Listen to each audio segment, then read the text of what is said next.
योगी बनने के लिए केवल आसन करना या प्राणायाम करना आवश्यक नहीं है। आप मंत्र योग की सिद्धि के द्वारा भी मंत्र योग सिद्धि बन सकते हैं, योगी बन सकते हैं। मंत्रों का उच्चारण करके आप केवल ध्यान और मेडिटेशन में यदि विश्वास रखते हैं तो आप ध्यान के द्वारा भी आत्मा से परमात्मा की प्राप्ति कर सकते हैं, समाधि तक पहुंच सकते हैं। मंत्रों के द्वारा भी आप आत्मा से परमात्मा और समाधि तक आप पहुंच सकते हैं। जो आप आसन प्राणायाम करते हैं, इनको करते करते इनके अभ्यास के द्वारा भी आप धीरे धीरे इस अवस्था तक पहुंच सकते हैं। तो राजयोग, ज्ञान योग, आप शास्त्रों के द्वारा, वेदों के द्वारा ज्ञान की अतिरिक्त प्राप्ति करके, ज्ञान को अर्जन करके भी आप आत्मा से परमात्मा की तरफ जा सकते हैं। और एग्जाम्पल आपने देखा होगा श्रीमद् भगवत गीता।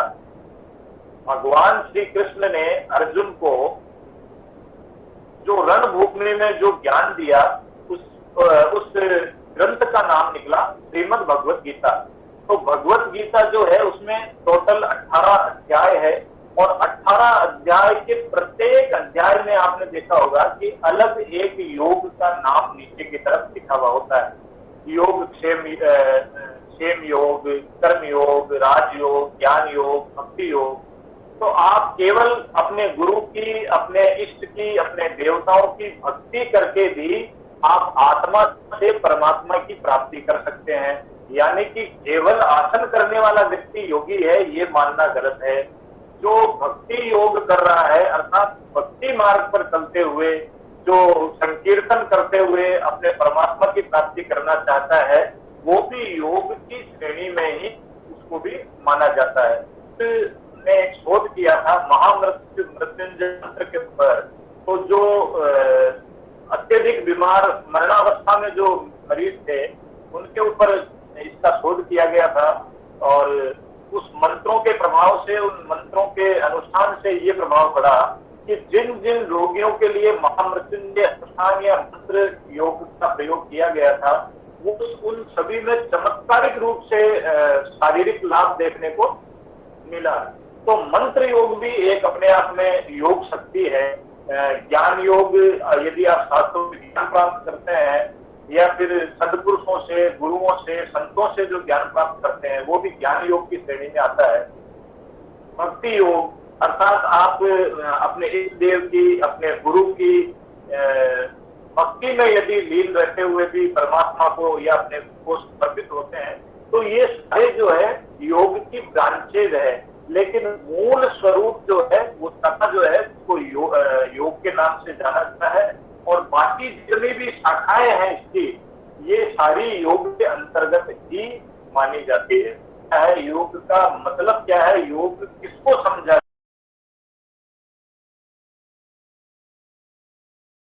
कहते हैं कि कौन ऐसा है, कस्य अत्यंतम सुखम दुखम उपनतम वा, कौन ऐसा है कि जिसे केवल सुख और दुख होता है? ऐसा नहीं है, कोई ऐसा नहीं है कि किसी को केवल सुख ही सुख मिलता हो, किसी को केवल दुख ही दुख मिलता हो।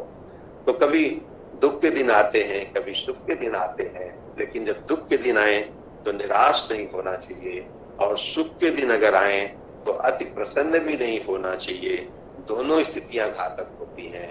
दोनों स्थितियों में सम रहने का अभ्यास करना, ये गीता का योग है। समत्वम योगोच्यते।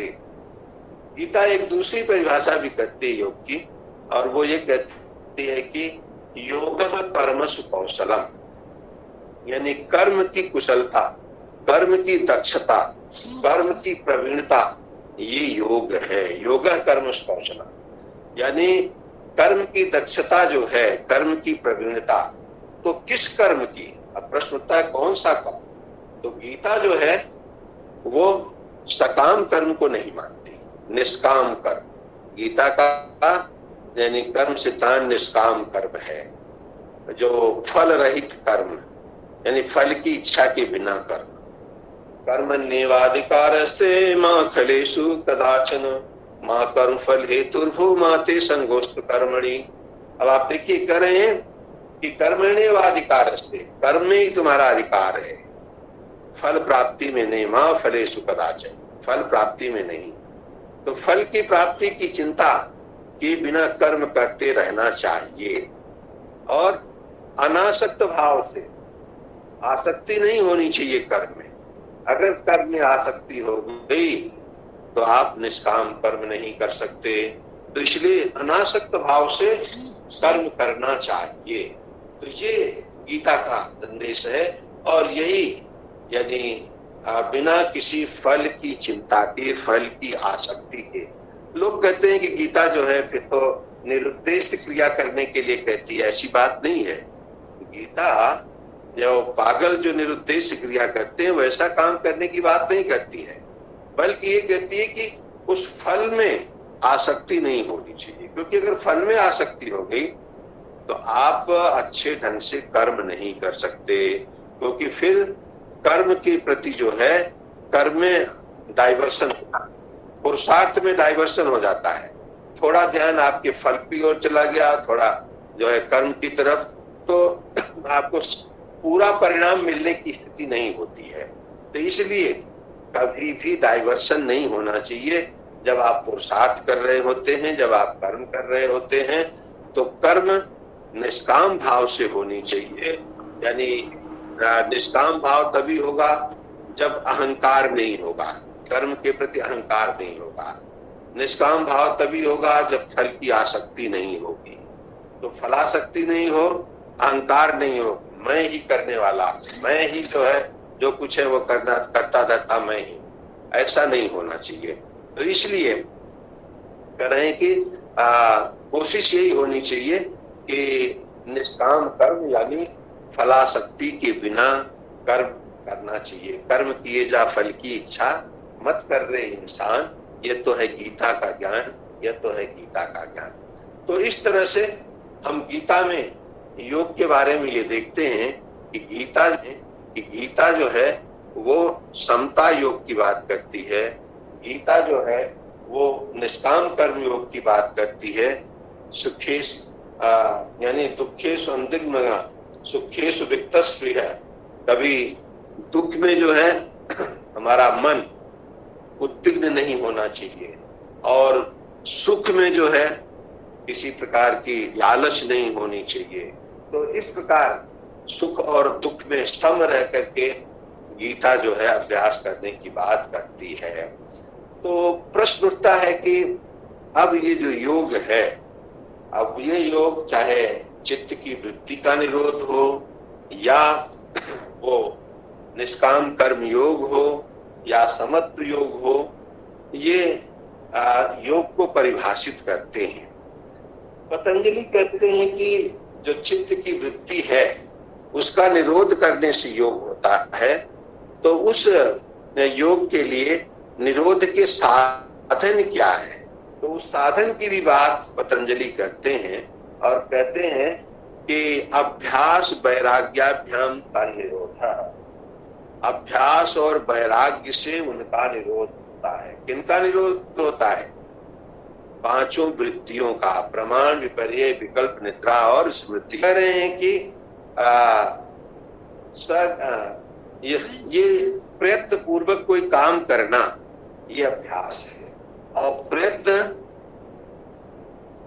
कैसे होना चाहिए, तो उसके लिए कह रहे हैं कि सतु दीर्घकालम नैरंतर सत्कार सेवितो दृढ़ भूमि।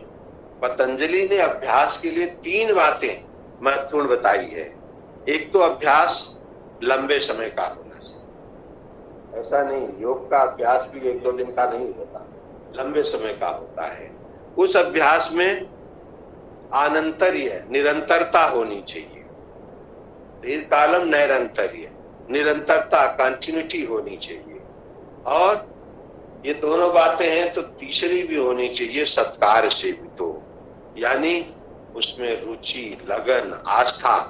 अगर ये नहीं है तो वो हमारा अभ्यास किसी काम का नहीं होगा। तो अभ्यास कर रहे हैं कि दीर्घकाल, लंबे समय का अभ्यास होना चाहिए और उस अभ्यास में निरंतरता होनी चाहिए। आप थोड़ा ही कीजिए लेकिन रोज कीजिए, उसका निरंतरता बनाए रखिए। योग के लिए जितना समय दीजिए तो वो लगातार दीजिए, निरंतर दीजिए।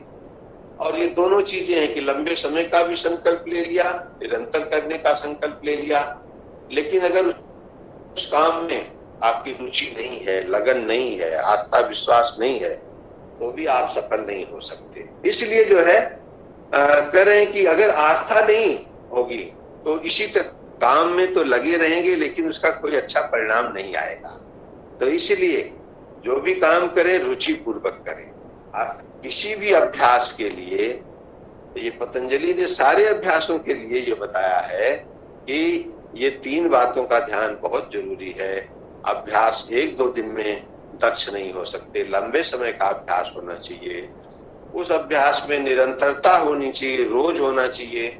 ये नहीं कि आज लंबे समय के लिए कर लिया तो फिर उतने दिन की छुट्टी कर दिए, उससे भी कोई परिणाम नहीं मिलेगा।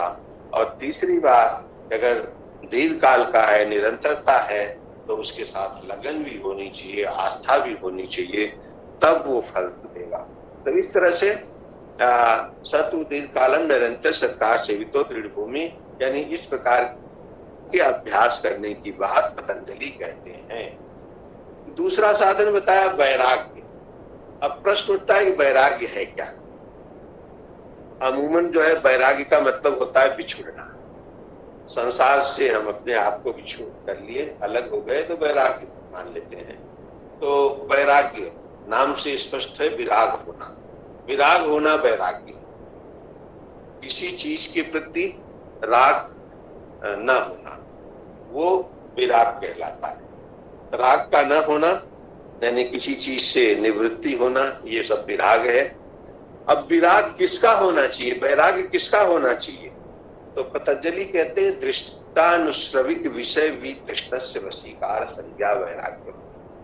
वैराग्य 2 प्रकार का मानते हैं, एक अपर वैराग्य, दूसरा पर वैराग्य। अपर वैराग्य को परिभाषित करते हुए कहते हैं कि दृष्टानुश्रविक विषय वितृष्णस्य वशीकार संज्ञा वैराग्य। दृष्ट माने देखा गया विषय, अनुश्रविक माने सुना हुआ विषय।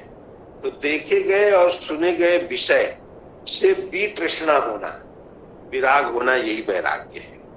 अब दृष्टि यानी प्रत्यक्ष विषय क्या है, देखा गया विषय क्या है?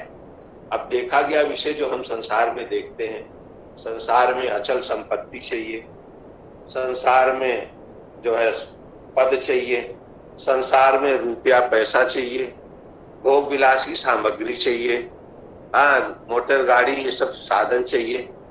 तो ये क्या है? ये दृष्ट विषय है, ये प्रत्यक्ष विषय है, इस संसार के विषय है जो व्यक्ति चाहता है। और दृष्टि से अतिरिक्त जो अनुश्रविक है, सुना गया क्या है? सुना गया है कि स्वर्ग कामो यजेत, यानी स्वर्ग के लिए यज्ञ करना चाहिए।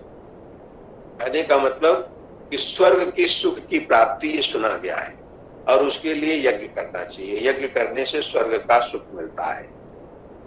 तो दृष्ट विषय यानी इस संसार के विषय, और अनुश्रविक विषय यानी स्वर्ग के विषय। स्वर्ग में प्रजा होना, स्वर्ग में राजा होना, स्वर्ग में अप्सरा का सुख, ये सारी चीजें जो है अनुश्रविक है। तो कभी कभी कोई अगर दृष्टि से वैराग्य ले लेता है पर अनुश्रविक के साथ राग रहता है तो वो वैरागी नहीं कहा जाएगा, वो विरागी नहीं कहा जाएगा। इसलिए पतंजलि कहते हैं कि दृष्टानुश्रविक विषय भी तृष्ण से वशीकार संज्ञा वैराग्यम। दृष्ट और अनुश्रविक सभी विषयों से विराग होना, ये सही मायने में वैराग्य है। यानी न प्रत्यक्ष विषय और न अप्रत्यक्ष विषय, जो श्रुत विषय है, सबसे विराग होना सही मायने में वैराग होना है। तो और दूसरी बात कहते हैं तत्परम पुरुष ख्याते गुण वैतृष्ण, यानी जो पर वैराग्य है, पर वैराग्य का मतलब है कि वही जो आत्मा और शरीर का वियोग होना, या यूं कहें दूसरे शब्दों में, दार्शनिक शब्दों में, प्रकृति और पुरुष का वियोग होना। तत्परम यानी उससे श्रेष्ठ, तो तत्परम पुरुष ख्यातेर गुण वैतृष्ण, यानी प्रकृति के गुणों से वितृष्णा होना और विवेक ख्यात की स्थिति है। तो जब प्रकृति से पुरुष अलग हो जाता है तो ये पर वैराग्य कहलाता है। तो इस प्रकार पतंजलि जो है इन 5 वृत्तियों को अभ्यास और वैराग्य से जीतने की बात करते हैं, और जब अभ्यास और वैराग्य से इन 5 वृत्तियों को जीत लेंगे तब हमारी योग साधना होगी।